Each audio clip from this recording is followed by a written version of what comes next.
আলহামদুলিল্লাহ রবিল আলমিন ওসলাল্লাহু সাল্লাম আলা নবীনা মুহাম্মাদিন ওয়া আলা আলিহি ওয়া সাহবিহি আজমাইন।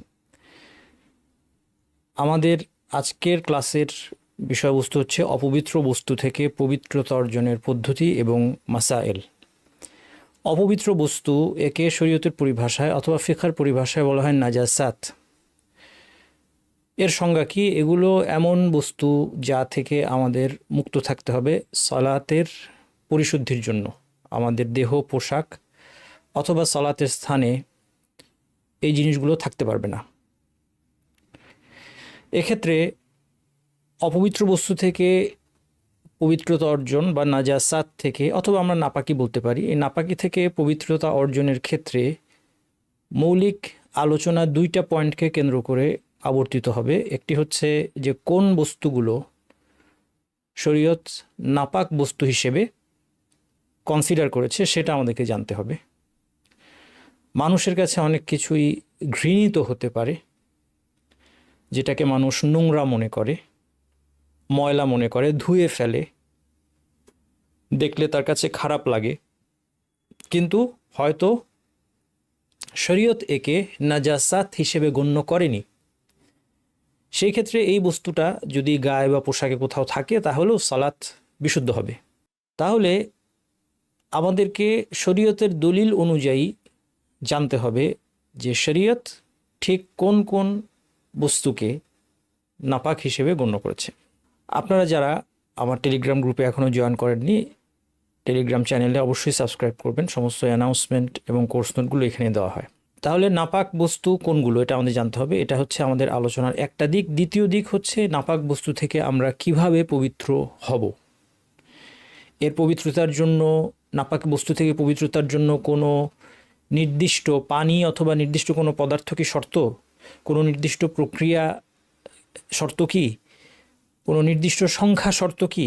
যে কয়বার আমার ধুতে হবে, কিভাবে ধুতে হবে, এই সম্পর্কে কতটুকু ডিটেলস আসলে শরীয়তের মধ্যে পাওয়া যায়, এই জিনিসগুলো আমাদের জানা। এটাই আমাদের আজকের ক্লাসের আলোচ্য। আমাদের আজকের আলোচনার একটা ফাউন্ডেশন হচ্ছে এই আয়াতটা, যেখানে আল্লাহ সুবহানাহু ওয়া তাআলা বলছেন ওয়াকাদ ফাসসালা লাকুম মা হাররামা আলাইকুম। আল্লাহ যা কিছু হারাম করেছেন সেটা তিনি তোমাদের জন্য বিস্তারিত বর্ণনা করেছেন। কাজেই এটা একটা মূলনীতি যে শরীয়তে যেই জিনিসগুলো নিষিদ্ধ অথবা পবিত্রতার ক্ষেত্রে যেই জিনিসগুলো অপবিত্র, সেগুলো শরীয়ত সুস্পষ্টভাবে ব্যাখ্যা করেছে। এই হাদিসটায় ইবনু আব্বাস রাদিয়াল্লাহু আনহু তিনিও এই বিষয়টাকে ক্লিয়ার করেছেন। তিনি বলছেন, কানা আহলুল জাহিলিয়াতি ইয়াকুলুনা আশিয়া ওয়া ইয়াতরুকুনা আশিয়া তাকাদ্দুরান। জাহিলি যুগে মানুষ কিছু জিনিস খেত, আবার কিছু জিনিস ঘৃণা করার কারণে, অপছন্দ অথবা নোংরা নাপাক মনে করার কারণে তারা সেটা পরিহার করে চলত। فبعث الله تعالى نبيه وأنزل كتابه وأحل حلاله وحرم حرامه। এরপর আল্লাহ সুবহানাহু ওয়া তাআলা তার নবীকে পাঠালেন, কিতাব নাজিল করলেন, হালাল এবং হারাম ঘোষণা দিলেন। ফামা আহাল্লা ফাহুয়া হালাল, কাজেই আল্লাহ যা হালাল ঘোষণা করেছেন সেটা হালাল। ওয়ামা হাররামা ফাহুয়া হারামুন, যেটাকে হারাম ঘোষণা করেছেন সেটা হারাম। ওয়ামা সাকাতা আনহু, বাকি রইল যেই বিষয়গুলোর কথা স্পষ্ট উল্লেখ আসেনি। সাকাতা আনহু, আল্লাহ চুপ থেকেছেন, উল্লেখ করেননি। কোরআন কিংবা হাদিসে হালাল না হারাম উল্লেখ করেননি, অথবা পাক না নাপাক উল্লেখ করেননি। ফাহুয়া আফউন, সেটাকে উপেক্ষা করা হয়েছে। এরপর তিনি একটা আয়াত তেলাওয়াত করলেন। এই আয়াতটা আমাদের খাদ্যদ্রব্যের ক্ষেত্রে কোনটা হালাল হারাম এবং কোনটা নাপাক পাক নাপাক, এই ক্ষেত্রে এটা এই আয়াতটা একটা মৌলিক আয়াত। এবং ইবনু আব্বাস রাদিয়াল্লাহু আনহু যে কথাটা বললেন এখানে, সেই কথাটার সাপোর্ট এই আয়াতের মধ্যে আছে। তার বক্তব্যে যা বললেন তার সামারি হচ্ছে যে কোনো বস্তুর ক্ষেত্রে মূল হচ্ছে সেটা পাক হওয়া। বাই ডিফল্ট আমরা এই শব্দটা ব্যবহার করি, বাই ডিফল্ট। যদি কোনো সুনির্দিষ্ট দলিল আমরা না পেয়ে থাকি, তাহলে মৌলিকভাবে একটা বস্তুকে আমরা কি ধরবো? হালাল ধরবো, পবিত্র ধরবো। আয়াতের মধ্যে এটারই সাপোর্ট আছে। এই আয়াতে আল্লাহ সুবহানাহু ওয়া তাআলা বলছেন, কুল লা আজিদু, বলুন হে নবী, লা আজিদু ফিমা উহিয়া ইলাইয়া মুহাররামান আলা তাইম, আমার প্রতি যা ওয়াহি হয়েছে তার মধ্যে আমি কোনো আহারকারীর জন্য কোনো বস্তুকে আমি হারাম হিসেবে পাচ্ছি না, ইল্লা আন ইয়াকুনা মাইতাতান আও দামান মাসফুহান, এরপর তালিকা আসলো। ব্যতিক্রম হচ্ছে শুধুমাত্র যদি সেটা মৃত হয় অথবা প্রবাহিত রক্ত হয় ইত্যাদি কয়েকটা জিনিসের নাম আল্লাহ সুবহানাহু ওয়া তাআলা এখানে উল্লেখ করলেন। তার মানে বোঝা গেল যে মৌলিক বিধান হচ্ছে কোনো একটা বস্তু হালাল এবং পবিত্র হওয়া, এর অন্যথায় হওয়াটাই ব্যতিক্রম। সেই ব্যতিক্রমটা আমাদেরকে জানিয়ে দেওয়া হবে ওয়াহির মাধ্যমে। ওয়াহির মাধ্যমে যদি আমাদেরকে জানানো না হয়, সেই জানানোটা হতে পারে স্পেসিফিক কোনো বস্তুর নাম উল্লেখের মাধ্যমে, অথবা জানানো হতে পারে কোনো মূলনীতির মাধ্যমে। লা দারারা ওয়ালা দিরার, এটা একটা হাদিসের বাক্য, এটা মূলনীতি, যে কোনো ক্ষতি শরীয়ত অনুমোদন করে না। তাহলে যা কিছু মানুষের জন্য স্পষ্টত ক্ষতিকর সেটাও শরীয়ত নিষিদ্ধ করবে। সেক্ষেত্রে একটা একটা করে বলা প্রয়োজন নেই। কুল্লু মুস্কিরিন হারাম, যা কিছু মানুষকে নেশাগ্রস্ত করে সেটাই হারাম। এই নেশাদ্রব্যটা যেই যুগেই যে নামেই আসুক সেটা হারাম হবে, কারণ মূলনীতিটা বলে দেওয়া হয়েছে। তাহলে আমরা আজকের প্রথম যে স্লাইড দেখব এরপরেই, সেটা হচ্ছে নাপাক বস্তুর তালিকা, এবং আমরা দেখব যে নাপাক বস্তুর তালিকাটা খুবই ছোট। এরপরে আরেকটা তালিকা দেখব, সেটা পাক বস্তুর তালিকা না, কারণ পাক বা পবিত্র বস্তুর তালিকা তো লিখে শেষ করা যাবে না। মহাবিশ্বে যা কিছু আছে সবই পাক, শুধুমাত্র নাপাক বস্তুর তালিকায় আমরা দেখব মাত্র 7টা জিনিস আছে। মাত্র 7টা জিনিস নাপাক বস্তু, যেগুলি নাপাক, এখান থেকে বেঁচে থাকতে হবে, আমাদের ধুয়ে ফেলতে হবে। সেখানে মাত্র 7টা বস্তু আছে। সিমিলার 2-1টা বস্তু আমি এখানে আমার তালিকার মধ্যে আনি নাই, এটা বইয়ের মধ্যে আছে, অথবা তালিকায় যা আছে সেটার সাথে সিমিলার। তো সহজ রাখার জন্য, মানে 7কে একদম হয়তোবা 100 ভাগ মিলবে না, কিন্তু মোটামুটি আমি সংখ্যার স্বল্পতা বোঝানোর জন্য বলছি, এবং এই জন্য আমি 7টার মধ্যে রেখেছি যে 7টা বস্তু আমরা দেখব যে এই বস্তুগুলি হচ্ছে শুধুমাত্র নাপাক। আচ্ছা, এরপর দ্বিতীয় তালিকায় তাহলে কি থাকবে? পাক বস্তুর তালিকা তো আর আমরা করতে পারবো না, পবিত্র বস্তু। দ্বিতীয় তালিকায় থাকবে যেগুলোকে মানুষ নাপাক মনে করে কিন্তু সেগুলো নাপাক নয়। অনেক কিছু আছে এটা মনে হতে পারে নাপাক কিন্তু সে নাপাক নয়, সেই তালিকাটা অনেক বড়, সেখানে হয়তো বা 15-16টা বস্তু আছে। তাহলে দেখতে পাচ্ছেন নাপাক বস্তুর তালিকা সবচেয়ে ছোট 7। তারপরে যেগুলোকে মানুষ ভাবছে এটা বোধহয় নাপাক কিন্তু আসলে নাপাক নয়, মনে হতে পারে নাপাক, সেই কারণে দ্বিতীয় তালিকাটা বানানো হয়েছে। সেই তালিকায় আমরা পাবো 15-16টা জিনিস, আর এর বাইরে যা কিছু আছে সব কিছু পবিত্র। কাজেই শরীয়তের বিধানগুলো মানুষের জন্য সহজ, কেননা আল্লাহ সুবহানাহু ওয়া তাআলা দেখতে চান যে আমরা আল্লাহর আদেশ পালন করতে প্রস্তুত কিনা, আর সেটা দেখার জন্য মানুষের জীবনকে দুর্বিষহ করে তোলার কোনো প্রয়োজন আল্লাহর নেই। আল্লাহ সুবহানাহু ওয়া তাআলা যদি ধরা যাক 7টা জিনিসকে অপবিত্র ঘোষণা দিয়ে আমাদেরকে এর থেকে বেঁচে থাকতে বলেন, এর মাধ্যমেই আল্লাহ আমাদেরকে পরীক্ষা করে ফেলতে পারবেন যে আমরা কারা আল্লাহর বিধানকে কেয়ার করি আর কে এটা কেয়ার করে না। আল্লাহ কি বললো না বললো কিছু আসে যায় না কার, আর কার এটা জানা দরকার। এই জন্য সে দিনের জ্ঞান অর্জন করছে, তার মূল্যবান সময় এবং সম্পদ ব্যয় করে, প্রয়োজনে ভ্রমণ করে সে এটা শিখতে যায় এবং প্রশ্ন করে, কষ্ট করে প্রশ্ন করে, বইপত্র পড়ে। হ্যাঁ, এটা দেখার জন্য এই 7টা বস্তুই যথেষ্ট। তাহলে আমরা এখন আমাদের কাজ হচ্ছে নাপাক বস্তুগুলোর তালিকা দেখা। তার আগে আমি একটা জিনিসের প্রতি দৃষ্টি আকর্ষণ করতে চাই, যে এই যে 2 আয়াতটা আপনারা দেখলেন, যেটা আমরা মূলনীতি বললাম, ওয়াকাদ ফাসসালা লাকুম মা হাররামা আলাইকুম, আল্লাহ তোমাদের প্রতি যা হারাম করেছেন সেটা বিস্তারিত তিনি বর্ণনা করেছেন। এই আয়াত থেকে একটা প্রশ্ন আসতে পারে যে যা কিছু আল্লাহ হারাম করেছেন, এখানে খাদ্যের কথা বলা হচ্ছে, যা কিছু আল্লাহ হারাম করেছেন সেই সবগুলোই কি নাপাক কিনা? আপনারা কি বলেন? যা কিছু আল্লাহ হারাম করেছেন তার সবই কি নাপাকির কারণে হারাম করেছেন? উত্তর হচ্ছে না। আল্লাহ সুবহানাহু ওয়া তাআলা কখনো কোনো একটা বস্তু হারাম করতে পারেন নাপাকির কারণে, যে বস্তুটা নাপাক, অপবিত্র, বস্তুটা খাবিস, অথবা এই বস্তুটার মধ্যে কোনো ক্ষতি নিহিত আছে, এই কারণেও সেটা নিষিদ্ধ হতে পারে। খাওয়া নিষিদ্ধ কিন্তু নাপাক নয়, যেমন বিষপান নিষিদ্ধ। বিষপান করলে একজন মৃত্যুবরণ করবে অথবা ক্ষতিগ্রস্ত হবে, সেই জন্য বিষপান নিষিদ্ধ। এর মানে কিন্তু এই নয় যে বিষ নাপাক। মাদক দ্রব্য, নেশাদ্রব্য, এই দ্রব্যগুলো নিষিদ্ধ করা হয়েছে কেননা সেটা মানুষের বুদ্ধি বিবেককে এফেক্ট করে, মানুষের আকলকে নষ্ট করে দেয়, সেই কারণে এগুলো নাপাক, এই জন্য নয়। এই আলোচনাটা আমাদের আসবে যে অ্যালকোহল এবং অ্যালকোহলিক পারফিউম এবং জীবাণুনাশক যে সমস্ত অ্যালকোহলিক দ্রব্য আছে এগুলো নাপাক কি পাক, সে কথাটা আমাদের সামনে আসবে। যাই হোক, আর কিছু বস্তু আছে যেটা নাপাকির কারণে আল্লাহ সুবহানাহু ওয়া তাআলা হারাম করেছে। তাহলে আল্লাহ তাআলা যা কিছু হারাম করেছেন সেটা বিস্তারিত বিবরণ করেছেন, বিস্তারিত বর্ণনা করেছেন। এর মধ্যে আমরা এই সবগুলোই পেয়ে যাব, এর মধ্যে আমরা নাপাক বস্তুগুলো পাবো, কিন্তু হারাম মানেই বস্তুটা নাপাক এমন নয়, এটা মনে রাখবেন। নাপাক বস্তুর তালিকার মধ্যে মলমূত্র নাপাক, এর দলিল বিস্তারিত উল্লেখ করার কোনো প্রয়োজন নেই, এর বহু দলিল রয়েছে। এবং আমাদেরকে যে ইস্তিনজা করার নির্দেশ দেওয়া হয়েছে শরীয়তে, এই দলিলটাই আমাদের জন্য যথেষ্ট। আর এছাড়া অসংখ্য দলিল আছে, সমস্ত আলেম ব্যাপারে একমত, এগুলো নাপাকির ব্যাপারে কেউ দ্বিমত করেননি।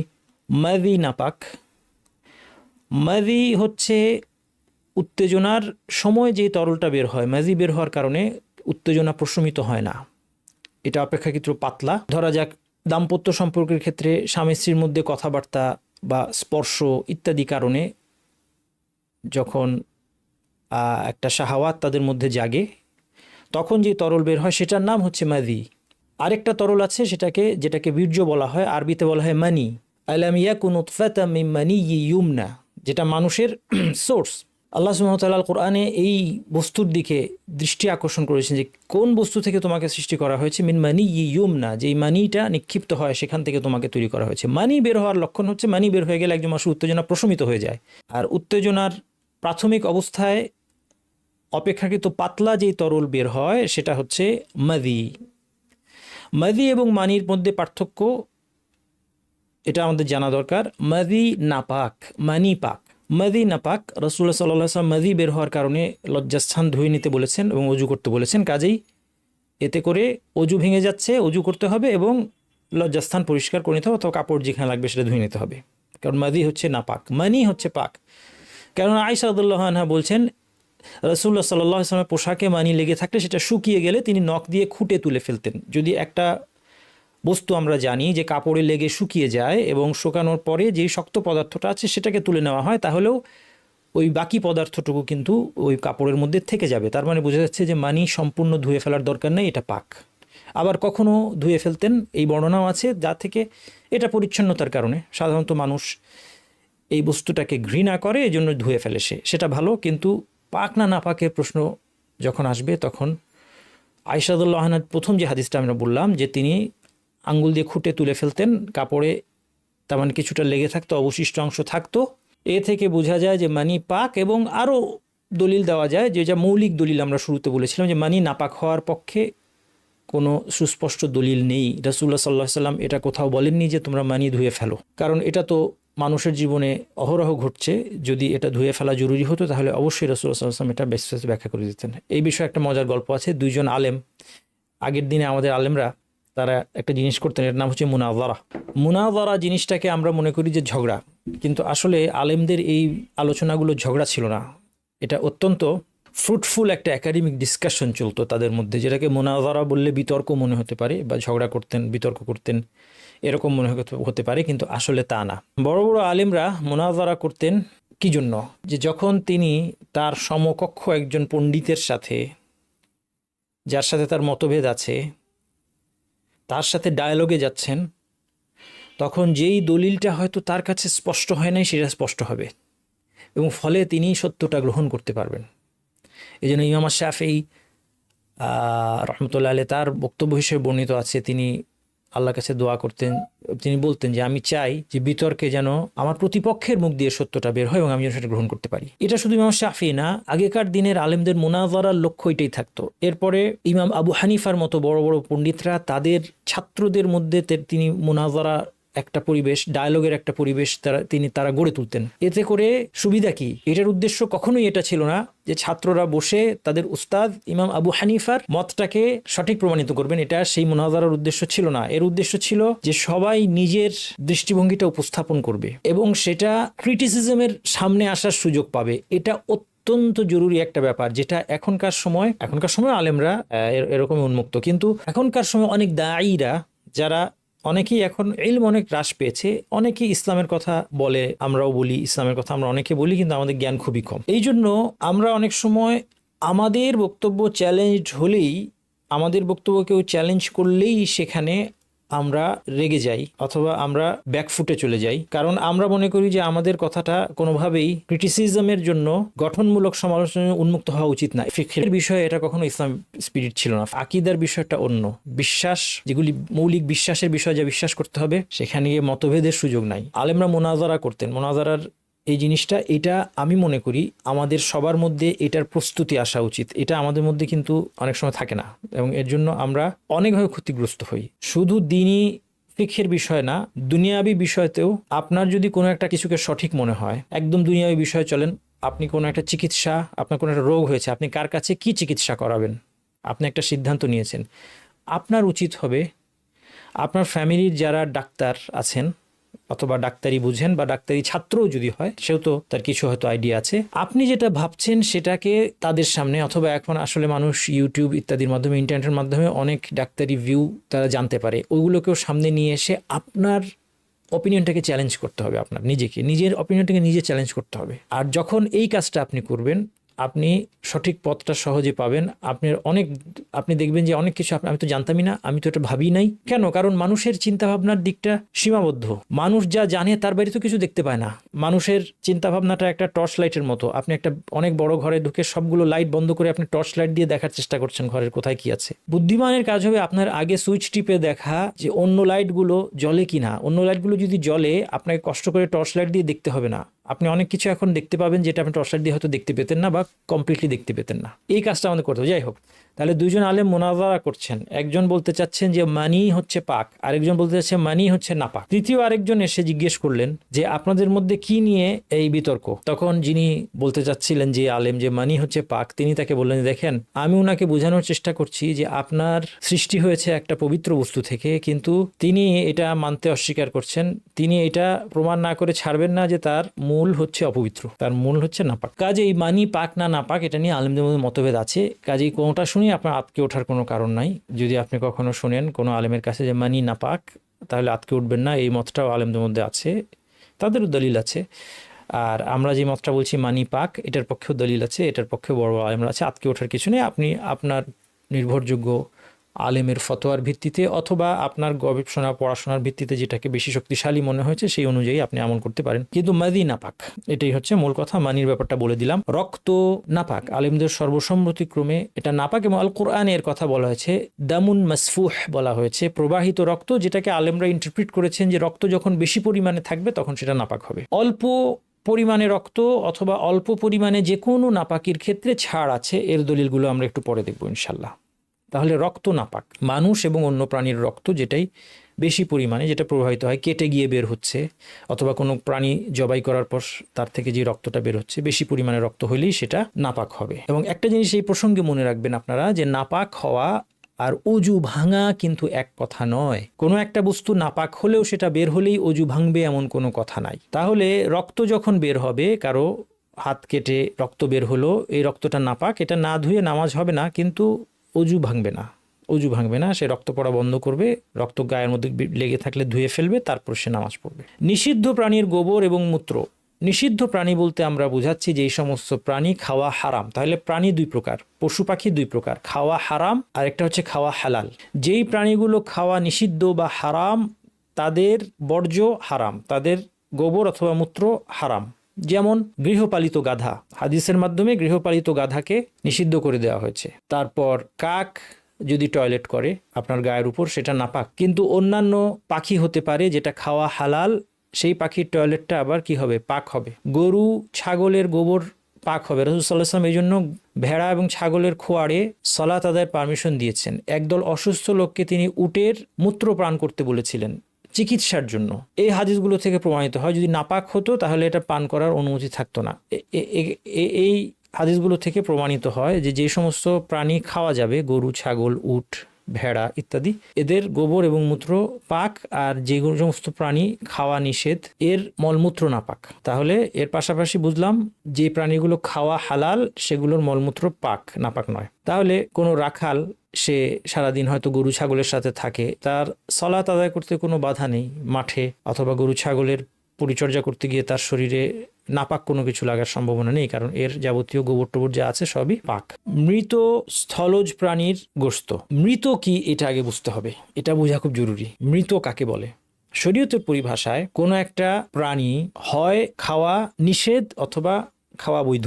1 নম্বর, যা কিছু খাওয়া নিষেধ, প্রথম ভাগ, যা কিছু খাওয়া নিষেধ সেটা মারা গেলে যেভাবেই মারা যাক সেটা মৃত, যেভাবেই মারা যাক সেটা মাইতা, আরবিতে বলে মাইতা। একটা গৃহপালিত গাধা মরে গিয়েছে, একটা বিড়াল মরে গিয়েছে, একটা কুকুর মরে গিয়েছে, একটা শূকর মরে গিয়েছে, একটা বাঘ মরে গিয়েছে, একটা হাতি মরে গিয়েছে, এই সবগুলো মরে যাওয়া মাত্র এটা মৃত, মাইতা। কিভাবে মরলো দেখার দরকার নাই। একটা গৃহপালিত গাধাকে সুন্দরভাবে জবাই দিল, বিসমিল্লাহ বলল, বিসমিল্লাহি আল্লাহু আকবার বলল, আল্লাহুম্মা হাযা মিনকা ওয়া লাকা, এগুলিও বলল, অনেক কিছু বলল।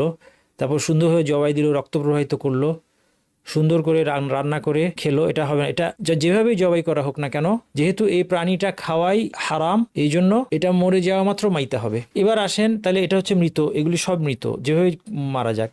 দ্বিতীয় প্রকার প্রাণী হচ্ছে যেগুলো খাওয়া বৈধ, হালাল। একে যদি শরীয়তসম্মত পন্থায় জবাই করা হয়, অর্থাৎ আল্লাহর নাম নিয়ে এর রক্ত প্রবাহিত করা হয় প্রপারলি, যে নিয়ম কানুন জবাই করার যে নিয়ম কানুন আছে সেই নিয়ম কানুন মেনে বিসমিল্লাহ বলে তার রক্ত প্রবাহিত করা হলো যখন, তখন সে মাইতা নয়, সে হচ্ছে মুজাক্কাহ আরবিতে। এটা হচ্ছে প্রপার শরীয়তসম্মত জবেহের মাধ্যমে এটা এখন পাক, এটা খাওয়ার জন্য রেডি। এছাড়া অন্য কোনো পদ্ধতিতে যদি সে মারা যায়, যে বিসমিল্লাহ বলা হয় নাই, অথবা অন্য কোনো দেবতার নাম নেওয়া হয়েছে, অথবা জবাই না করে অন্য কোনোভাবে মাথায় আঘাত করে মারা হয়েছে, অথবা অ্যাক্সিডেন্টে মারা গিয়েছে, এইগুলি সব হচ্ছে মৃত। তাহলে নিষিদ্ধ হারাম প্রাণী সবই মারা গেলেই মৃত, আর হালাল প্রাণী শরীয়তসম্মত পথে জবাই করা না হলে সেটা মৃত। মৃত প্রাণীর গোশতটা নাপাক হবে। মৃত প্রাণীর গোশত কেন বললাম? কারণ মৃত প্রাণীর সব অংশ নাপাক নয়। একটা গরু অ্যাক্সিডেন্টে মারা গিয়েছে, জবাই করা হয় নাই, তাহলে এই প্রাণীটা, এই গরুর গোশতটা নাপাক, কিন্তু সব অংশ নাপাক নয়। এর শিংটা নাপাক নয়, এর হাড়টা নাপাক নয়, এর পশম নাপাক নয়, এর গোশত নাপাক, এবং ভক্ষণযোগ্য যে অংশগুলো আছে, গোশত, চর্বি, এগুলো নাপাক হবে। তাহলে মৃত প্রাণীর গোশত, সাথে স্থলজ অ্যাড করা হয়েছে। স্থলজ অ্যাড করার অর্থ হলো যে যদি আবার প্রাণীটা, মৃত প্রাণীটা যদি জলজ প্রাণী হয়, মাছ হয়, অথবা এমন প্রাণী যেটা শুধুই জলে থাকে, সেই মৃতটা খাওয়া বৈধ, হালাল। কেননা এক লোক রাসূলুল্লাহ সাল্লাল্লাহু আলাইহি সাল্লামকে এসে জিজ্ঞেস করেছিল, ইন্না নারকাবুল বাহর ফানাহমিলু মা'ানা কালিলাম মিনাল মা ইন তাওয়াদ্দানা বিহি আতিশনা আফানাতাওয়াদ্দাউ বিমাইল বাহর, আমাদের সাথে অল্প পানি থাকে, এটা দিয়ে ওযু করলে পানি শেষ হয়ে যাবে, আমরা কি সমুদ্রের পানি দিয়ে ওযু করতে পারি? রাসূলুল্লাহ সাল্লাল্লাহু আলাইহি ওয়াসাল্লাম বললেন, হুয়া তাহুরু মাউহু আল হিল্লু মাইতাতুহু, সাগরের পানিটা পবিত্রকারী এবং এর মৃত হালাল। এবং আল কোরআনে আছে, উহিল্লা লাকুম সাইদুল বাহরি ওয়া তাআমুহু মাতাআল লাকুম ওয়া লিস-সাইয়ারা। এখানে মুফাসসিররা বলেছেন সাইদুল বাহর হচ্ছে সমুদ্র থেকে যেটা জীবিত ধরা হয়েছে, তাআমুহু মানে যেটা সমুদ্র থেকে মৃত উঠে এসেছে সেটা। তাহলে জলজ প্রাণী মৃত হলেও অবশ্যই পাক, নয়তো হালাল হতো না। মৃত স্থলজ প্রাণীর গোশত নাপাক। এবং 7 নম্বর হচ্ছে কুকুরের লালা নাপাক। কুকুরের লালা সম্পর্কে বিশেষ শুধু নাপাকই নয়, এটা হচ্ছে একমাত্র নাপাক বস্তু যাকে পবিত্র করার জন্য সংখ্যা শর্ত। ইযা ওয়ালাগাল কালবু ফি ইনাই আহাদিকুম ফালিয়াগসিলহু সাবআন উলাহুন্না বিত-তুরাব, কুকুর যদি কারো পাত্রে চেটে দেয়, তার লালা লেগে যায়, তাহলে সে যেন 7 বার ধুয়ে নেয়, প্রথমবার মাটি সহ।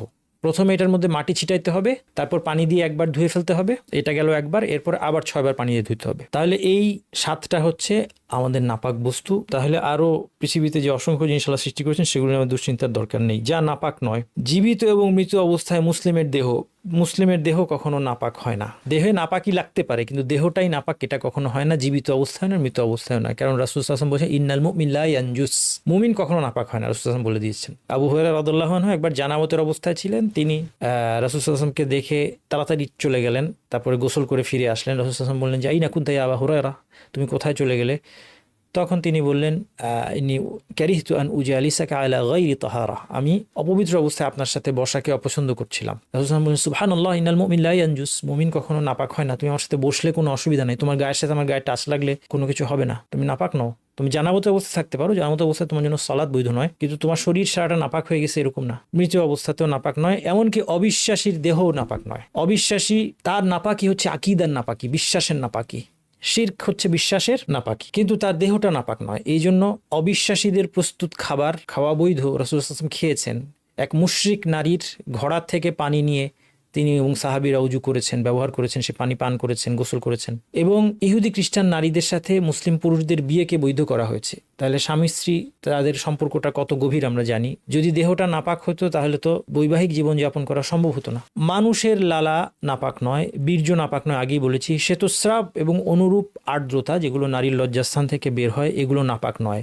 দলিল কি? উত্তর সহজ, যে এটা নাপাক হতে দলিল লাগবে, পাক হওয়ার জন্য দলিল লাগবে না। কাজে এই শ্বেতস্রাব বা এই ধরনের অন্যান্য যে আর্দ্রতা, অর্থাৎ মলমূত্র, মাদি ছাড়া এই সমস্ত আর্দ্রতার ক্ষেত্রে যেহেতু দলিল নাই, এই জন্য এগুলো নাপাক হবে না। তাহলে এটা নিয়ে অনেকের অনেক সমস্যা হয় যে বারবার কাপড় চেঞ্জ করা, এগুলো টেনশনের আর দরকার নাই। তবে শ্বেতস্রাব বের হলে অজু ভেঙে যাবে, কাজেই নতুন করে যদি কারো বেশি বেশি বের হওয়ার সমস্যা থাকে নতুন করে অজু করে নেবেন, তাহলেই হয়ে গেল। বীর্য পাক হলেও একটা জিনিস মনে রাখতে হবে, বীর্য নির্গত হলে, উত্তেজনার সাথে বীর্যপাত হলে গোসল ফরজ হয়। এটা আমরা বলেছিলাম। এটা হচ্ছে মাদির সাথে মানির পার্থক্য। মাদি বের হলে অজু ফরজ হয়, মানি বের হলে গোসল ফরজ হয়। বমি আমাদের ঘৃণা লাগলেও বমি কিন্তু নাপাক নয়, বমি পাক। অনেক সময় বাচ্চাদের বমি নিয়ে মায়েদের টেনশন থাকে, এটা নিয়ে টেনশন করার কোনো দরকার নাই। এবং বড়দেরটাও পাক। হালাল প্রাণীর কারণ কি?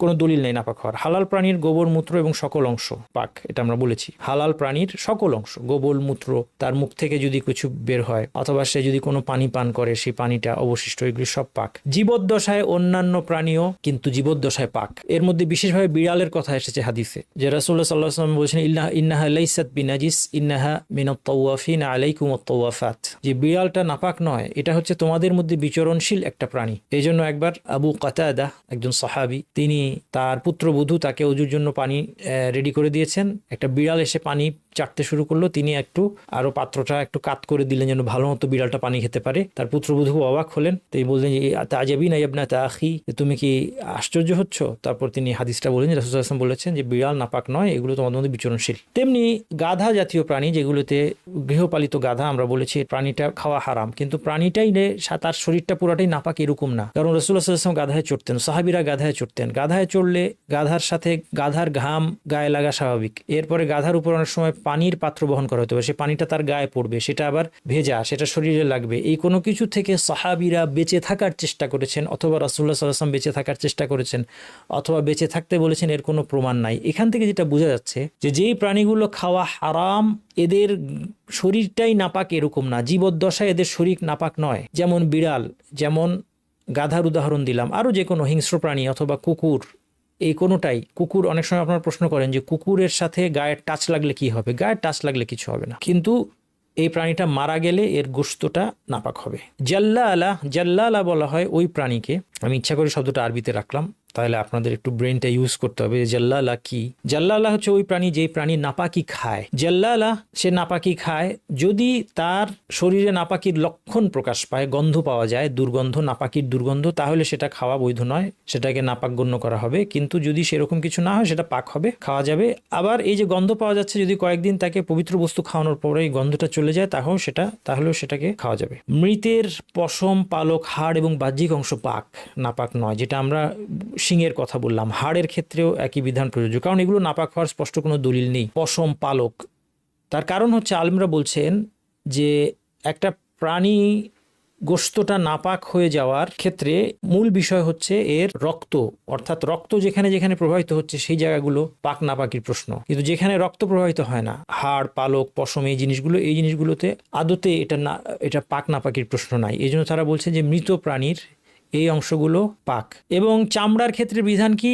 যদি মৃত প্রাণীর চামড়ায় যেহেতু রক্ত লেগে থাকে, এটাকে যদি পরিষ্কার করে নেওয়া হয়, এটা আরবিতে বলা হয় দিবাগ অথবা দাবগ। ইযা দুবিগাল ইহাবু ফাকাত তাহুর, যদি চামড়া পরিষ্কার, এটা পানি এবং পরিষ্কারক দ্রব্য ব্যবহার করা হয় বিভিন্ন সময়, সে সময় একটা বিশেষ গাছের পাতা ব্যবহার হতো রাসূল সাল্লাল্লাহু আলাইহি ওয়াসাল্লামের সময়, কারাদ সম্ভবত এটার নাম। ইউতাহিরুহাল মা ওয়াল কারাদ, হাদিসের মধ্যে আসছে যে রাসূল বলছেন যে পানি এবং কারাজ দিয়ে এটাকে পবিত্র করে নেওয়া যাবে। কারাজটা ছিল একটা পরিষ্কারক দ্রব্য, সেটা এর পরিবর্তে অন্য কোনো কেমিক্যাল হতে পারে, লবণ বা যে কোনো অনেক কিছু হতে পারে। মোট কথা, প্রাণীটা যদি মৃত হয়, সেটার চামড়াটা যদি এভাবে ধুয়ে এর থেকে নাপাকি আবর্জনা দূর করে নেওয়া হয়, তাহলে সেটা পাক হয়ে যাবে। যদি প্রাণীটা মৃত হয়, যেমন কারো একটা গরু ট্রাকের আঘাতে মারা গেল, খেয়াল করেন, এর গোশত সে খেতে পারবে না, কিন্তু সে এর চামড়াটা ব্যবহার করতে পারবে। এর চামড়াটা নিয়ে সে পরিষ্কার করে নিলে সেই চামড়াটা সে ব্যবহার করতে পারবে। রক্তবিহীন মৃত প্রাণী, রক্তবিহীন মৃত প্রাণী বলতে কোনটাকে বোঝানো হচ্ছে? যেগুলোর প্রবাহিত রক্ত পাওয়া যায় না শরীরে, যেমন মশা, মাছি, ছার পোকা, তেলা পোকা ইত্যাদি, এগুলো পাক। তাহলে আপনার মশা মারলেন, গায়ের মধ্যে লেগে গেল, এতে দুশ্চিন্তার কোনো কারণ নাই, এই প্রাণীগুলো পাক। এর দলিল হচ্ছে রাসূল সাল্লাল্লাহু আলাইহি ওয়াসাল্লাম বলেছেন, ইযা ওয়াকা যুবাবু ফি ইনাই আহাদিকুম ফালইয়াগমিসহু সুম্মা লিয়ানজিহু ফাইন্না ফি ইহদা জানাহাইহি দাআন ওয়া ফিল উখরা শিফাআন আও কামা ক্বালা আলাইহিস সালাতু ওয়াস সালাম। রাসূল সাল্লাল্লাহু আলাইহি ওয়াসাল্লাম বলেছেন, তোমাদের কারো পাত্রে যদি মাছি পড়ে যায়, সে যেন একে ডুবিয়ে দেয়, কেননা এর এক ডানায় রোগ আছে, অন্য ডানায় এর প্রতিষেধক আছে। এটা রাসূল সাল্লাল্লাহু আলাইহি ওয়াসাল্লামের একটা নবুয়তের একটা প্রমাণ। এই জ্ঞান কোনোভাবেই সে সময় ছিল না। এখন গবেষকরা অবাক হয়ে যাচ্ছেন এই মাছির এই জিনিসটা। আমি একটা খুব সুন্দর ডকুমেন্টারি দেখেছিলাম, এটার কথা আরেকদিন হয়তো ইনশাল্লাহ আপনাদেরকে বিস্তারিত বলবো। একজন মুসলিম একজন ডক্টর, উনি এটাকে বিস্তারিত বিশ্লেষণ করেছেন। অসাধারণ তথ্য যে কীভাবে মাছি বিভিন্ন নোংরা জিনিসের উপর বসে এবং এর ফলে যাবতীয় জীবাণুর একটা অ্যান্টিজেন। তো এই যে জিনিস, এটা নবী সাল্লাল্লাহু আলাইহি ওয়াসাল্লামের একটা মিরাকল। যাই হোক, এই হাদিস থেকে ফকিরা কি বলছেন? ফকিদের তো আর ওটা নিয়ে বেশি চিন্তা না। ফকিদের চিন্তা হচ্ছে যে মাছিটা তো ডুবালে মরে যাবে, পানিটা গরম হতে পারে, গরম পানিতে ডুবালে মরে যাবে। তাহলে যেহেতু ডুবানোর অনুমতি দেওয়া হয়েছে এবং মরার সম্ভাবনা আছে, তা সত্ত্বেও তার মানে এটা মরলে অসুবিধা নাই, এটা নাপাক নয়। মৃত জলজ প্রাণী, মাছ এবং যে প্রাণী শুধু জলে থাকে, সেটা মনে রাখবেন। যেটা উভচর, সেক্ষেত্রে এই বিধান নয়। উভচর প্রাণীর যদি প্রবাহিত রক্ত থাকে, তাহলে সেই প্রাণীটা মারা গেলে কিন্তু সেটা নাপাক হবে। তাহলে শুধুমাত্র জলে থাকে মাছ বা এই ধরনের কোনো প্রাণী, সেটা কি হবে? সেটা পাক হবে মৃত অবস্থাতেও। পঙ্গপাল, ঘাসফড়িং জাতীয় প্রাণী, কারণ এগুলোকে জারাদ বলা হয়। একজন সাহাবী বলছেন, গাযাউনা মা রাসূলিল্লাহ সাল্লাল্লাহু আলাইহি ওয়াসাল্লাম গাযাওয়াত নাকুলুল জারাদ। আমরা 7টা যুদ্ধ করেছি রাসূল সাল্লাল্লাহু আলাইহি ওয়াসাল্লামের সাথে, আমরা জারাদ খেয়েছি। এটা খাওয়া কিন্তু পঙ্গপাল, এটা খাওয়া হালাল। মদ, মাদক এবং নেশা উদ্রেককারী দ্রব্য, এগুলো নিষিদ্ধ, সেবন করা নিষিদ্ধ, কিন্তু এগুলো নাপাক হওয়ার পক্ষে সুস্পষ্ট দলিল নাই। একই কথা অ্যালকোহল, অ্যানেস্থেশিয়া, এগুলোর ক্ষেত্রে এগুলো পাক, কারণ এগুলো নাপাক হওয়ার দলিল নাই। সংক্ষেপে কথা এটাই।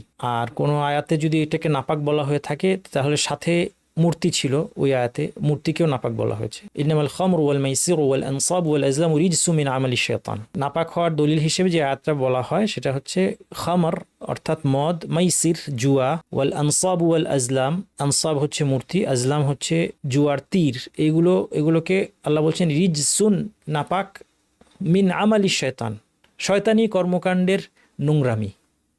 তাহলে এই বাচনভঙ্গি থেকে বোঝা যাচ্ছে যে এটা আসলে এই কাজের নোংরামিটাকে বোঝানো হচ্ছে, জিনিসটা নাপাক বোঝানো হয়নি। তার মধ্যে দেখেন যে এর সাথে কি আছে, মূর্তি তো পাথরের তৈরি মূর্তি যদি হয়, পাথরটা তো আর নাপাক না, কিন্তু এটাকে তার মানে এখানে মদের বস্তুটাকে নাপাক বলা হচ্ছে এমন না।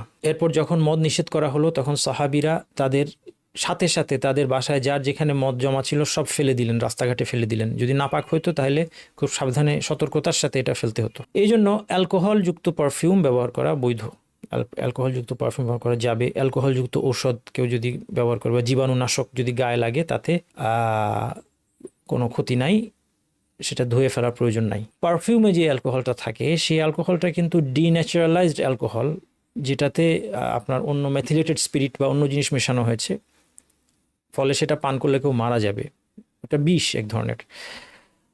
তো এই জন্য ওটা গায়ে লাগলে অসুবিধা নেই, সেটা বলছি। কিন্তু মদ হালাল এটা তো কখনোই হতে পারে না। নাপাকি দূর করা সংক্রান্ত কতিপয় মাসাইল। নাপাকি দূর করার জন্য নিয়ত শর্ত নয়, যে কোনোভাবে নাপাকি দূর হলেই নাপাকি হয়। কারণ পোশাক একটা নাপাকি লেগেছিল, সে বাইরে মেলে দিয়েছে কোনো কারণে, বৃষ্টি আসলো, বৃষ্টিতে ধুয়ে গিয়েছে, তাহলে হবে। পানি শর্ত নয়, পানির ব্যবহার শর্ত নয়। এই জন্য ড্রাই ওয়াশের মাধ্যমে পোশাক পাক হতে পারে। কারণ ড্রাই ওয়াশে কী করে, ড্রাই ওয়াশ কিন্তু আসলে ড্রাই না, এই নামটার মধ্যে সমস্যা আছে। ড্রাই বলতে হচ্ছে সেখানে পানি নাই, কিন্তু একটা কেমিক্যালের মধ্যে সেটাকে ঠিক ওভাবেই ডুবানো হয় যেভাবে পানির মধ্যে ডুবানো হয়। কাজেই এটা ড্রাই বলাটা কতটুকু সঠিক, যাই হোক, কিন্তু মোট কথা পানি শর্ত নয়। কাজে ড্রাই ওয়াশের মাধ্যমে নাপাক দূর হয়ে গেলে সেটা পাক হয়ে যাবে।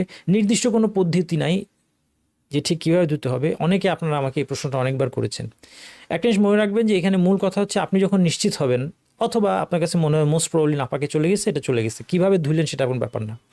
এই জন্য ওয়াশিং মেশিনে কি কাপড় ধোয়া যাবে। ওয়াশিং মেশিন যেহেতু অনেকবার কাপড়টাকে ওয়াশ করছে, কয়েকটা সাইকেলের ভিতর দিয়ে যায়, সেই জন্য এটার পরে আর নাপাকি থাকার কথা না। ওয়াশিং মেশিন দিয়ে পাক হবে এটাই ধরে নেন। এরপর যদি নাপাকি লেগে থাকতে কেউ দেখে তখন সেটা ধুয়ে ফেলবে যেখানে দেখেছে। ধোয়ার সংখ্যাটা কোনো শর্ত নয়, 3 বার ধুতে হবে কিনা না, যে কয়বার ধুলে আপনার নাপাকি যাবে সেটা হবে। একবার ধুলে যদি নাপাকি চলে যায় একবারই যথেষ্ট, যদি না যায় আবার ধুতে হবে।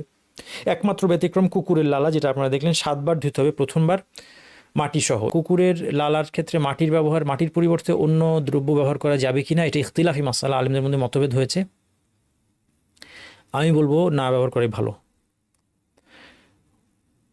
যদি পাওয়াই না যায় একান্ত, মাটি কোনো কারণে আপনার অ্যাভেলেবল না কোনো বিশেষ পরিস্থিতিতে, সেই ক্ষেত্রে সাবান দিয়ে করতে পারেন। কিন্তু কোনো কোনো গবেষক বলছেন যে কুকুরের লালায় এক ধরনের ওয়ার্ম থাকে, এই ওয়ার্মটা আপনার শুধুমাত্র মাটি দিয়েই সেটাকে দূর করা সম্ভব হয়, নর্মাল সাবান দিলে সেটা যাবে না। এবং সেই ক্ষেত্রে এটাও নবী রাসূল সাল্লাল্লাহু আলাইহি সাল্লামের সত্যতার একটা প্রমাণ। দুধের উপর নির্ভরশীল বাচ্চা ছেলের প্রস্রাব, এটা হচ্ছে প্রস্রাবের ক্ষেত্রে একটা ব্যতিক্রম। যদি একটা দুগ্ধপোষ্য শিশুর, এবং সেটা যদি ছেলে হয়, সে তখন তার যেই প্রস্রাবটা সেটার ক্ষেত্রে শুধুমাত্র পানি দিয়ে জায়গাটা ভিজিয়ে দিলেই হবে, কেচে ধুতে হবে না। একজন সাহাবিয়া মহিলা সাহাবি উম্মু কাইস বিনত মিহসান, তিনি তার ছোট শিশুকে রাসূল সাল্লাল্লাহু আলাইহি ওয়াসাল্লামের কাছে নিয়ে আসলেন। লাম ইয়াকুলি তাআম, হাদিসের মধ্যে বলা হচ্ছে সে এখনো তাআম খাবার খায় নাই। খাবার খায় নাই মানে দুধের উপর নির্ভরশীল, সে এখনো পুষ্টির জন্য কোনো শক্ত খাবার খায় না। ইলা রাসূলিল্লাহ সাল্লাল্লাহু আলাইহি ওয়াসাল্লাম, রাসূলকে নিয়ে আসলেন। ফাআজলাসাহু রাসূলুল্লাহ সাল্লাল্লাহু আলাইহি ওয়াসাল্লাম ফি হাজরিহি, রাসূল সাল্লাল্লাহু আলাইহি ওয়াসাল্লাম তার কোলে বসালেন বাচ্চাটাকে, তখন তো আর ডায়াপার ছিল না। ফাবাল আলা সাউবিহি, তার পোশাকের মধ্যে প্রস্রাব করে দিল বাচ্চাটা। ফাদাআ বিমাইন ফানাদাহু ওয়া লাম ইয়াগসিলহু, তিনি পানি আনতে বললেন, পানিটা দিয়ে ওই জায়গাটা ভিজিয়ে দিলেন, যেখানে প্রস্রাবটা পড়েছে সেটা ভিজিয়ে দিলেন, এটাকে তিনি ধুলেন না। অন্য হাদিসে তিনি বলেছেন বাউলুল গুলামি ইউনদাহু আলাইহি ওয়া বাউলুল জারিয়াতি ইউগসাল, পুত্র সন্তান হলে পানি ঢালা হবে, আর কন্যা সন্তান হলে তার প্রস্রাবটা ধুয়ে ফেলতে হবে। আলেমগণ বলেছেন যে বাচ্চা ছেলেদের প্রস্রাবটা বেশি ছড়িয়ে যায়, সেই জন্য সহজতা দিয়েছে শরীয়ত। তার মানে এটা কার জন্য? 1 নম্বর হচ্ছে ছেলে বাচ্চা, আর 2 নম্বর হচ্ছে তাকে শুধুমাত্র দুধের উপর নির্ভরশীল, মানে পুষ্টির জন্য কোনো খাবার খায় না। এই অবস্থায় মায়ের দুধ ছাড়া অন্য কোনো দুধের ক্ষেত্রে বিধান কি? কৃত্রিম দুধ হলেও একই বিধান, অন্য কোনো দুধ বা গরুর দুধ বা পাউডার দুধ, সেক্ষেত্রেও একই বিধান। সামান্য পরিমাণ নাপাকি, অতি অল্প পরিমাণ নাপাকির ক্ষেত্রে ছাড় রয়েছে। দেহ, পোশাক বা সালাতের স্থানে খুব সামান্য নাপাকি থাকলে নামাজ বিশুদ্ধ হবে। এর মধ্যে এর প্রমাণ হিসেবে কয়েকটা হাদিস আছে। একটা হাদিস হচ্ছে সাহল বিন হুনাইফ রাদিয়াল্লাহু আনহু হাদিস, তিনি বলছেন যে আমার মাযির কারণে অনেক কষ্ট হয়, আমি বারবার গোসল করি, কারণ তিনি ভেবেছেন যে মাযি বের হলে গোসল করতে হয়। রাসূল সাল্লাল্লাহু আলাইহি ওয়াসাল্লাম তাকে বললেন ইন্নামা ইউজজিকা মিন যালিকাল ওযু, তোমার তো ওযু করলেই চলে। কুলতু ইয়া রাসূলুল্লাহ ফাকাইফা বিমা ইউসিবু সাওবি মিনহু, আচ্ছা ঠিক আছে ওযু করলাম, কিন্তু কাপড়ে যে লেগে গেল সেটার ব্যাপারে কি করব? তখন রাসূল সাল্লাল্লাহু আলাইহি ওয়াসাল্লাম বললেন ইয়াকফিকা, তোমার জন্য যথেষ্ট বি আনতা খুযা কাফান মিন মাইন ফাতানদাহ বিহা মিন সাওবিক হাইসু তুরানু আসাবা, যে এই এক আজলা পানি নিয়ে তুমি মাজি যেখানে দেখতে পাচ্ছ কাপড়ে লেগেছে সেই জায়গাটা ভিজিয়ে দিবে, ধুয়ে ফেলবে। তাহলে এক আজলা পানি দিয়ে যখন ধুইতে বলা হচ্ছে, হয়তো বা সম্পূর্ণটা 100 ভাগ যা নাও যেতে পারে, বেশিরভাগ চলে যাবে, 100 ভাগ নাও যেতে পারে, তাহলে বোঝা গেল যে অতটুকু উপেক্ষার যোগ্য, সামান্য একটু লেগে থাকলেও সেটা উপেক্ষার যোগ্য। এরপর আয়েশা রাদিয়াল্লাহু আনহা বলছেন মা কানা লি ইহদানা ইল্লা সাওবুন ওয়াহিদ, আমাদের একটাই কাপড় থাকতো, তাহিদু ফিহি মানে নারীদের কথা বলছেন, যে মেয়েদের একটাই কাপড় থাকতো, সেই কাপড়ে তার হায়েজ যখন হচ্ছে তখন সে কী করবে, অর্থাৎ হায়েজের জন্য ন্যাকড়া বা কিছু একটা ব্যবহার করছে, কিন্তু কাপড় তো একটাই, সেই কাপড়ে লেগে গেলে কি হবে? তিনি বলছেন ফাইদা আসাবাহু শাইউন মিন দামিন, সতর্কতা সত্ত্বেও যদি কোনো রক্তের ছিটে ফোঁটা সেখানে লেগে যেত, ক্বালাত বিরিকিহা ফাকাসাআতহু বিযুফরিহা, লালা লাগিয়ে নখ দিয়ে খুঁটে তুলে ফেলতো। তাহলে এভাবে যদি কাপড় থেকে রক্ত তোলা হয়, বোঝাই যাচ্ছে যে কিছু দাগ এতে অবশিষ্ট থাকতে পারে বা নাপাকের সামান্য একটু থাকতে পারে। তেমনি আমরা ইস্তিনজার চ্যাপ্টারে দেখেছিলাম শুধুমাত্র ইস্তিজমারের মাধ্যমে শুধুমাত্র টিস্যু বা কুলুকের মাধ্যমেও পবিত্রতা অর্জন হয়, পানি ব্যবহার না করলেও চলে। এই ক্ষেত্রে নিঃসন্দেহে যে শুধুমাত্র কেউ যদি টিস্যু ব্যবহার করে পবিত্রতা অর্জন করে বা কুলুক ব্যবহার করে, তাহলে নাপাকি 100 ভাগ দূর হবে না, একটু থাকবে। পানি দিয়ে ভালো মতো না ধুলে সব তো যাবে না, সেটা কি হয়েছে সেটা উপেক্ষা করা হয়েছে। তার মানে সামান্য পরিমাণ নাপাকি উপেক্ষার যোগ্য। নাপাকিটা যেরকমই হোক, রক্ত হোক যাই হোক, সামান্য পরিমাণটা কতটুক এটা মাপবেন কি দিয়ে? অনেকে দিরহাম বা এই ধরনের পরিমাণ বলেন, তবে এখানে হচ্ছে যে স্বাভাবিক বিবেচনার মানুষের বিচারে যেটা সামান্য, অর্থাৎ তার চিন্তাভাবনা প্রান্তিক না। কিছু মানুষ আছে প্রান্তিক চিন্তাভাবনা। কীরকম প্রান্তিক মানে কি? যে বেশি খুঁতখুঁতে, যে সে একটা সুইয়ের আগার মতো সামান্য 1 ফোঁটা দেখলেই বলবে আরে নাপাক হয়ে গেছে সব, এ হচ্ছে বেশি খুঁতখুঁতে। আরেকটা মানুষ আছে যে একদম তার কোনো পরোয়াই নাই, অনেক রক্ত লেগে আছে তার জামায় ধরা যাক, কিন্তু সে এটাকে কিছুই মনে করছে না। এই দুই প্রান্তিক অবস্থান বাদ দিয়ে মাঝামাঝি সুস্থ স্বাভাবিক মানুষ, যারা স্বাভাবিক বিবেচনার মানুষ, তাদের দৃষ্টিতে যেটা সামান্য, তারা যদি বলে এটা সামান্য, সেটা সামান্য। নাপাক বস্তু ভিন্ন কোনো পদার্থে রূপান্তরিত হয়ে গেলে সেটা আর নাপাক থাকে না। যেমন পুড়ে ছাই হয়ে গেল, এখন ছাই, এর আগে ধরেন বস্তুটা নাপাক ছিল, হ্যাঁ, কয়েকদিন আগে কি নিউজ আসলো না, কুকুর পুড়ে ছাই হয়ে গেছে। কুকুর পুড়ে ছাই হয়ে গেলে কী হবে? যদি ছাই হয়ে যায় পুরোপুরি, তাহলে সেই ছাইটা কিন্তু পাক, নাপাক নয়, যদিও মূলটা নাপাক ছিল, কারণ এখন বস্তুটা ভিন্ন হয়ে গিয়েছে। হ্যাঁ, যে কোনোভাবে যদি কোনো একটা পদার্থ চেঞ্জ হয়ে অন্য আরেকটা পদার্থ হয়ে যায়, কোনো কেমিক্যাল রিয়াকশনের মাধ্যমে হোক, যেভাবে হোক, অন্য একটা পদার্থ হয়ে গিয়ে এটা ইস্তিহালা বলা হয়। ইস্তিহালার মাধ্যমে কোনো একটা বস্তু পাক হয়ে যায়। জমাট খাদ্যে মরা ইঁদুর জাতীয় কিছু পড়লে কি করতে হবে? এটা রাসূল সাল্লাল্লাহু আলাইহি ওয়াসাল্লাম বলেছেন যে সুইলা রাসূল সাল্লাল্লাহু আলাইহি ওয়াসাল্লাম আন ফারা, রাসূল সাল্লাল্লাহু একটা ইঁদুর সম্পর্কে জিজ্ঞেস করা হয়েছিল। সাকাতাত ফি সামনিন, ঘিয়ের মধ্যে পড়ে গিয়েছে, ইঁদুর মরে গিয়েছে পড়ে। ফাকালা আলকুহা ওয়া মা হাওলাহা ফাতরাহুহু ওয়া কুলু সামনাকুম, এটাকে ফেলে দাও, এর চারদিকে যে অংশটা এফেক্টেড হয়েছে সেটুক তুলে ফেলে দাও, বাকি ঘিটা তোমরা খাও। যা নাপাকি শুষে নেয়, ধরা যাক ফোম, গদি জাতীয় জিনিসে নাপাকিটা ঢুকে গিয়েছে, এই জায়গায় রংগন্ধ স্বাদ দিয়ে নাপাকি নির্ণয় করলে হবে না, কারণ এখানে হয়তো শুষে নিয়েছে, রংগন্ধ স্বাদ কিছু দেখা যাচ্ছে না, কিন্তু ভিতরে কিন্তু নাপাকিটা রয়ে গিয়েছে। এই ক্ষেত্রে এটাকে ধুইতে হবে যতক্ষণ না নিশ্চিন্ততা আসে, অথবা মোস্ট প্রবাবলি মনে হয় যে নাপাকটা ধুয়ে গেছে, ততক্ষণ এটা ধুইতে হবে। তাহলে রংগন্ধ স্বাদের লক্ষণ দিয়ে এই ক্ষেত্রে নাপাকি আছে না নাই সেটা নির্ণয় করলে হবে না। পোশাকের কোথায় নাপাকি সে ব্যাপারে যদি সন্দেহ হয়, যদি পোশাকটা ছোটোখাটো কিছু হয়, ধুয়ে ফেলা সহজ, পুরোটা ধুয়ে ফেলি আমরা, নিরাপদ। যদি সেরকম না হয়, অনেক বড় পোশাক, পুরোটা ধোয়া কোনো কারণে কষ্টকর, তাহলে আমরা তাহাররি অবলম্বন করতে পারি। তাহাররি মানে হচ্ছে নির্ণয় করার চেষ্টা করা যে কোথায় হতে পারে। হয়তো আমি একটু চিন্তা করে বুঝতে পারলাম যে না, এই নিচের অংশে আমার লেগেছে, তাহলে যেই অংশ নিচের অংশে কোথাও লেগেছে, তাহলে নিচের অংশটা ধুয়ে ফেললে হবে। অর্থাৎ যতটুকু ধুয়ে ফেললে আমি মোটামুটি নিশ্চিত যে নাপাকি ধোয়া হয়ে যাবে, এর বাইরে কোথাও নাপাকি লাগে না, সেটুকু ধুয়ে ফেললে হবে। আচ্ছা, বিবিধ কিছু মাসালা, এটা দেখি আমাদের আজকে ক্লাস শেষ। কোনো বস্তু নাপাক হওয়ার ব্যাপারে সন্দেহের বিধান কি? কোনো সন্দেহের দরকার নাই। আপনি কোনো পাবলিক প্লেসে গিয়েছেন, একটা প্রশ্ন আমাকে করা হয়েছিল, এটা আবার আমরা নিয়ে আসলাম কারণ এটা খুব ভালো এক্সাম্পল।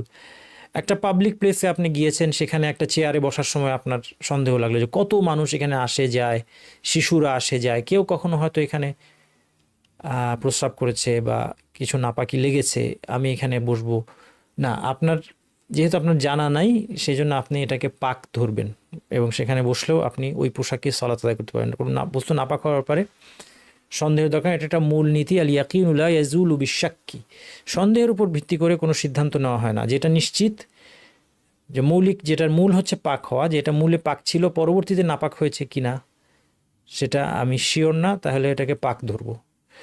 যদি নিশ্চিত হই এটা নাপাক ছিল, তারপরে ধোয়া হয়েছে কিনা এটা নিয়ে সন্দেহ হয়, তাহলে সেটাকে নাপাক ধরবো। তাহলে মূল আমি কোনটা নিশ্চিত সেটা দেখতে হবে। ধরা যাক একটা কাপড়, আমি শিওর যে এটা নাপাক, তারপর আমার মনে করতে পারছি না আমি কি এটা ধুয়েই রাখলাম এখানে নাকি না ধুয়ে রেখে দিলাম, ধোয়ার জন্য রেখেছি নাকি ধুয়ে ফেলেছি। এই ক্ষেত্রে যেহেতু আগে নাপাক ছিল এটা মনে আছে, পরে ধোয়া হয়েছে কিনা সন্দেহ, তাইলে এটাকে নাপাক ধরতে হবে। নতুবা আপনার কোনো নাপাকির ব্যাপারে আমরা সন্দেহ করব না। নাপাকির অস্তিত্ব ভুলে গিয়ে যদি কেউ সালাত আদায় করে অথবা না জেনে সালাত আদায় করে, তার সালাত রিপিট করতে হবে না। রাসূলুল্লাহ সাল্লাল্লাহু আলাইহি ওয়াসাল্লাম একবার সালাতের শুরু করার পরে মাঝপথে জুতা খুলে রাখলেন। সাহাবীরা রাসূল সাল্লাল্লাহু আলাইহি ওয়াসাল্লামকে যাই করতে দেখতেন সেটারই ফলো করতেন। এখনকার যুগে কোনো আহলে কোরআন হলে বলতো যে আগে দেখি কোরআনের মধ্যে জুতা খুলতে বলা হয়েছে কিনা, কিন্তু সাহাবীদের আন্ডারস্ট্যান্ডিংটা সেরকম ছিল না। সাহাবীরা বুঝতে পেরেছিলেন যে কোরআনই আদেশ দিয়েছে, ওমা আতাকুমুর রাসূলু ফাখুযুহু, রাসূল তোমাদেরকে যেটা দেন সেটা নাও। যাই হোক, সাহাবীরা এটা বুঝতেন যে কোরআনই বলেছে এটা করতে, এই জন্য তারা অক্ষরে অক্ষরে তারা দেখতে যেতেন যে কোরআনের মধ্যে আছে কিনা, এটা দেখতে যান নাই যে জুতা খুলতে হবে। তারা দেখছেন যে নামাজের মধ্যে রাসূলুল্লাহ সাল্লাল্লাহু আলাইহি ওয়াসাল্লাম জুতা খুলে রাখছেন, আমরাও জুতা খুলে রাখবো। নামাজ শেষ করে রাসূল সাল্লাল্লাহু আলাইহি ওয়াসাল্লাম জিজ্ঞেস করলেন যে তোমরা জুতা কেন খুললে? তারা বললেন যে আপনাকে খুলতে দেখেছি সেই জন্য। তখন তিনি বললেন যে না, আমার জুতায় নাপাকি ছিল, জিবরিল আলাইহিস সালাম তিনি আমাকে এটা জানিয়েছেন, এই জন্য আমি খুলে রেখেছি। এরপর তিনি বললেন যে কেউ যদি নামাজে আসে তখন যেন সে আগে জুতাটা চেক করে, জুতার নিচে যদি কোনো নাপাকি লেগে থাকে সে ঘষে ফেলবে সেটা, ওয়াল ইউসাল্লি ফিহিমা, তারপরে ঘষে নিয়ে মাটিতে ঘষে পরিষ্কার করে নিয়ে সে কি করবে, ওই জুতা পরেই নামাজ পড়তে পারে। সে চাইলে জুতা পরে নামাজ পড়ে যায়, জুতা খোলা শর্ত না। কিন্তু মসজিদে আমরা কখনোই জুতা পরে ঢুকবো না, কারণ মসজিদ যেহেতু পরিচ্ছন্ন রাখার ব্যাপার আছে। এখনকার মসজিদ যেটা মার্বেল পাথর দিয়ে বা টাইলস দিয়ে মোজাইক দিয়ে ফ্লোর করা আছে, সেখানে তো জুতা নিয়ে ঢোকার সুযোগ নাই। কিন্তু রাসূলুল্লাহ সাল্লাল্লাহু আলাইহি ওয়াসাল্লামের যুগে তারা যেহেতু মাটির উপর নামাজ পড়তেন, তাদের সেই জুতা খোলা বা পরা তাতে কিছু আসে যেত না, কিন্তু নাপাক আছে কিনা এটা দেখতে হবে। এই হাদিস থেকে আরও বোঝা যায় যে জুতার নাপাকি দেখেন বলেছেন, রাসূলুল্লাহ সাল্লাল্লাহু আলাইহি ওয়াসাল্লাম বললেন যে ঘষে নিবে, তার মানে পানি শর্ত না নাপাকি দূর করার জন্য।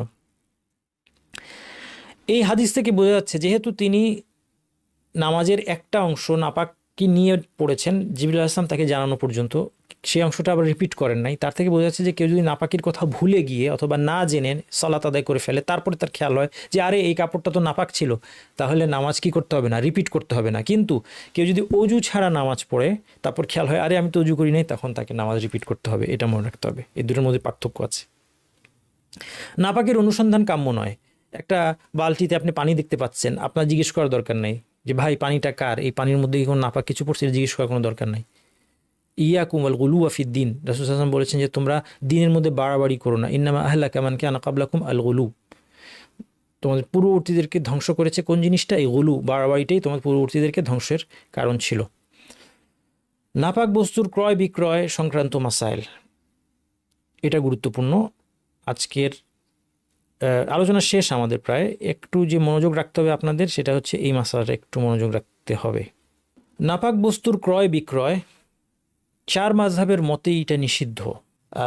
হাদিসে বর্ণিত আছে আন জাবির ইবনে আব্দুল্লাহ আন্নাহু সামিআ রাসূলুল্লাহ সাল্লাল্লাহু আলাইহি ওয়াসাল্লাম ইয়াকুলু আম আল-ফাথহি ওয়া হুয়া মাক্কাহ ইন্নাল্লাহা ওয়া রাসূলুহু হাররামা বাই'আল খামরি ওয়াল মাইতাতি ওয়াল খিনজিরি ওয়াল আসনাম। রাসূলুল্লাহ সাল্লাল্লাহু আলাইহি ওয়াসাল্লাম বলছেন মক্কা বিজয়ের বছর, মক্কায় তিনি বলছেন, জাবির রাদিয়াল্লাহু আনহু বলছেন যে আমি শুনেছি রাসূল সাল্লাল্লাহু আলাইহি ওয়াসাল্লাম বলছেন ইন্নাল্লাহা ওয়া রাসূলুহু হাররামা, আল্লাহ এবং তার রাসূল হারাম করেছেন। দেখেন ভাষাটা খেয়াল করেন, আল্লাহ এবং তার রাসূল হারাম করেছেন। রাসূল হারাম করা মানেও আল্লাহ হারাম করা। রাসূল নিজের থেকে কোনো কিছু হারাম করেন না, কিন্তু আল্লাহ তাকে অথরিটি দিয়েছেন। এই জন্য কোরআন এবং হাদিসে বারবার আল্লাহ আনুগত্য রাসূল আনুগত্য পাশাপাশি, মাই ইউতির রাসূলা ফাকাদ আতা আল্লাহ, যে রাসূল আনুগত্য করে সে আল্লাহর আনুগত্য করে। যাই হোক, তিনি বলছেন ইন্নাল্লাহা ওয়া রাসূলুহু হাররামা বাই'আল খামরি, আল্লাহ এবং তার রাসূল মদ বিক্রয়কে হারাম করেছেন। ওয়াল মাইতা, মৃত, খিনজির শূকর এবং আসনাম মূর্তি, তাহলে এই চারটার বিক্রি নিষেধ করে দিয়েছেন। মদ বিক্রি করা যাবে না, মৃত কোনো প্রাণী বিক্রি করা যাবে না, শূকর বিক্রি করা যাবে না, ওয়াল আসনাম মূর্তি বিক্রি করা যাবে না। ফাকিলা ইয়া রাসূলুল্লাহ আরাআইতা শুহুমাল মাইতা, সাহাবীরা প্রশ্ন করলেন যে মৃতের চর্বি সম্পর্কে আপনি কি বলেন। মৃতের চর্বি, কারণ মরা প্রাণীটা এটা তো খাওয়া যাবে না, কিন্তু এটার চর্বির একটা ব্যবহার ছিল।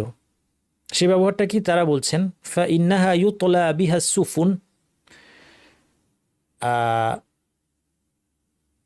জাহাজের, তখনকার দিনে কাঠের জাহাজ ছিল সম্ভবত, কাঠের জাহাজকে এটা দিয়ে পালিশ করা হতো বা প্রলেপ দেওয়া হতো।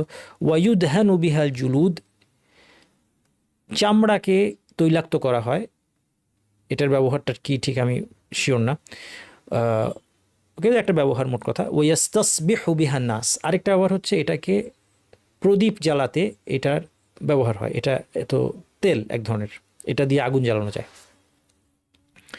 ফাকাল লা হুয়া হারাম, রাসূল সাল্লাল্লাহু আলাইহি ওয়াসাল্লাম বললেন না এটা হারাম।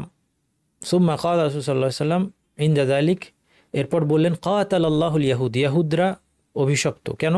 ইন্নাল্লাহা লাম্মা হাররামা শুহুমাহা, যখন ইহুদিদের জন্য চর্বিকে হারাম করা হয়েছিল, চর্বি তারা খেতে পারবে না, যখন আল্লাহ এটাকে হারাম করলেন, জামালুহু, এটাকে তারা গলিয়ে ফেললো, তরল বানিয়ে ফেললো। সুম্মা বাউহু ফাকালু সামানুহু, তারা এটা বিক্রি করে দিয়ে এর মূল্য খেলো।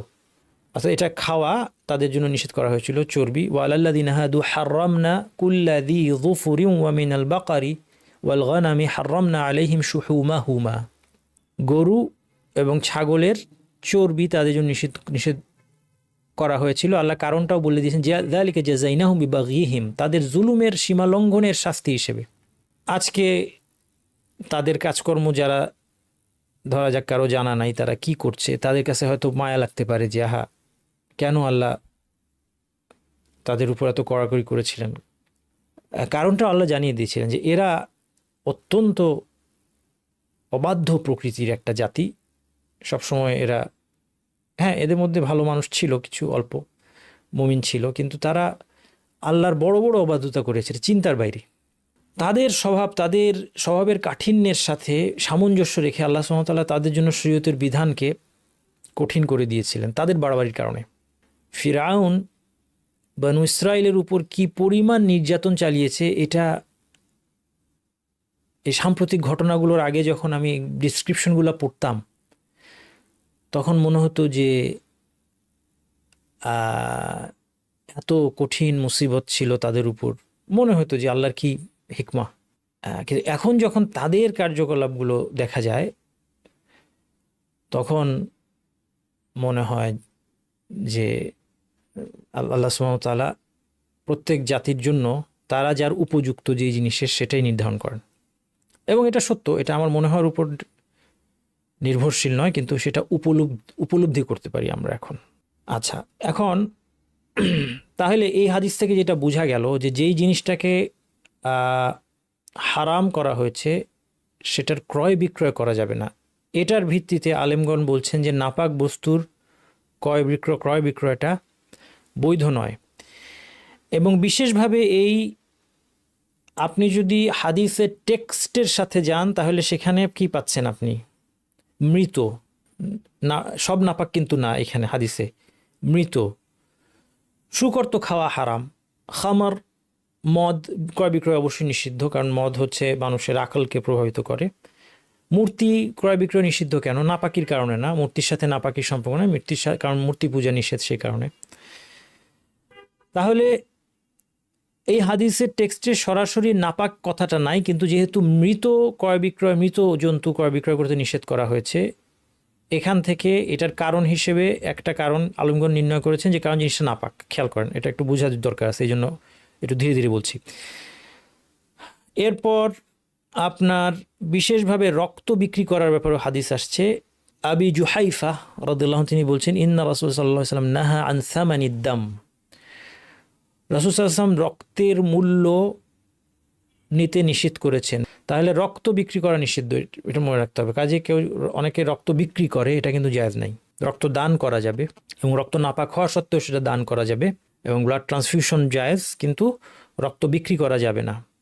তো যাই হোক, মৃত বিক্রি করা যাবে না, রক্ত বিক্রি করা যাবে না, এই দুইটার ব্যাপারে নিষেধাজ্ঞা এসেছে। এখান থেকে একটা জেনারেল প্রিন্সিপাল আলেমরা বলছেন যে নাপাক কোনো বস্তু ক্রয় বিক্রয় করা যাবে না। তাহলে এখন যে প্রশ্নটা আসবে, ধরা যাক সার হিসেবে নাপাকির ব্যবহার। আচ্ছা, সারের ক্ষেত্রে যদি সারের বেশিরভাগটা রাসায়নিক পদার্থ হয়, সিংহভাগ রাসায়নিক পদার্থ, তাহলে এর সাথে কিছু নাপাকি মিশ্রিত থাকলে এটা ক্রয় বিক্রয় করা যাবে। কিন্তু যদি সিংহভাগ নাপাক হয়, সিংহভাগটাই নাপাক হয়, তাহলে সেটা ব্যবহার করা যাবে, কিন্তু ক্রয় বিক্রয় করা যাবে না। বিশেষত যদি সেটা মৃত বা রক্ত হয়। কারণ কি মৃত বা রক্ত বিশেষভাবে কেন বললাম, কারণ এই যে দুটো হাদিস আমরা দেখলাম সেখানে মৃত এবং রক্তের ক্রয় বিক্রয়ের ব্যাপারে নাস আসছে, অর্থাৎ টেক্সট আসছে।